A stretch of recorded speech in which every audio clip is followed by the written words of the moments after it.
Draupadi, the warrior born from fire. For centuries, people have debated one question: was Draupadi just a victim of fate, or was she a warrior who fought back? She was humiliated in a court full of kings. She was given 5 husbands without a choice. She lost her sons in war. But did she surrender? Or did she turn her pain into power? This is the story of Draupadi, a woman who refused to be silenced. Unlike others, Draupadi was not born from a mother's womb. She emerged from fire itself, created by King Draupadi, who prayed for a child who would bring him revenge. And from the flames, Draupadi was born, fiery, fearless, and destined to change history. But the world she was born into was not ready for a woman like her. When the time came for her to marry, a grand Swayamvara was arranged. Many kings and warriors came to compete for her hand. Among them was Karna, strong, skilled, and a man many believed Draupadi secretly admired. But when he stepped forward, she refused him. Was it her choice? Or was she forced by society's rules, bound by caste and royal expectations? In the end, Arjuna won her hand. But fate had a cruel twist waiting. When she was brought home, her mother-in-law, Kunti, unknowingly made a shocking decision. "Share whatever you have brought," she said.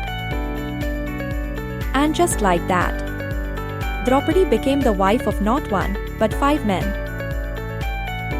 Draupadi's life took a dark turn when her husband, Yudhishthira, lost everything in a gambling match, including her.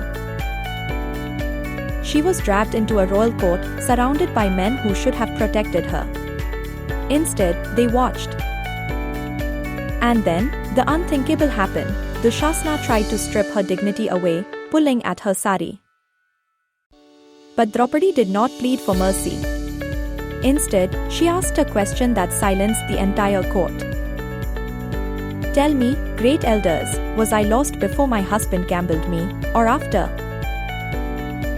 No one had an answer. Her sari stretched endlessly, saved by divine intervention. But Draupadi did not forget. She made a vow that shook the heavens. "I will not tie my hair until I wash it with Dushasana's blood." This was not just a woman seeking revenge. This was a woman who would make sure justice was served. The Pandavas lost their kingdom and were sent into exile. But Draupadi did not let them forget their duty. Again and again, she reminded them, a kingdom lost can be regained. But a woman's honor? That must be avenged.